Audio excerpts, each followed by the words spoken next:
బంగ్లాదేశ్ మాజీ ప్రధాని షేక్ హసీనా 2 ఏళ్ల తర్వాత అజ్ఞాతం వేడబోతున్నారు.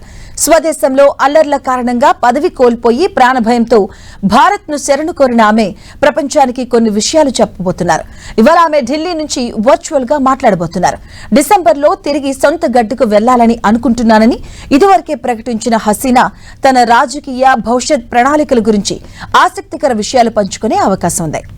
అవామీ లీగ్ అధినేత్రిగా 16 ఏళ్లు బంగ్లాదేశ్ ప్రధానిగా పదవిలో కొనసాగిన షేక్ హసీనాకు అక్కడి న్యాయస్థానం ఉరిశిక్ష విధించింది. పైగా అవామీ లీగ్ పార్టీపై నిషేధంతో పాటు హసీనా పాస్పోర్ట్ రద్దు చేసింది అక్కడి ప్రభుత్వం. దీంతో తిరిగి స్వదేశం వెళ్లాలి అనుకుంటున్న ఆమెకు పరిస్థితులు అనుకూలంగా లేవు.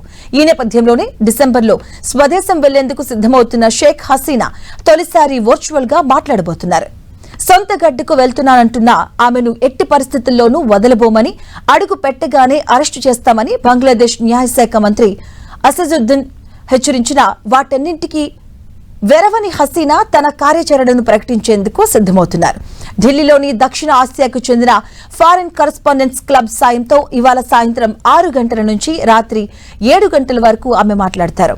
సరిగ్గా 2 ఏళ్ల క్రితం ఇదే తేదీన విద్యార్థుల అల్లర్ల కారణంగా ప్రధాని పదవి కోల్పోయారు హసీనా. దీంతో ఆమె ఏం చెబుతారు? ఉరిశిక్షపై అపీల్ చేస్తానంటారా అనేది ఇప్పుడు ఉత్కంఠ రేపుతుంది. హసీనా అసలు ఏం చెప్పాలి అనుకుంటున్నారు అని యావత్ ప్రపంచం ఆసక్తి కనబరుస్తుంది.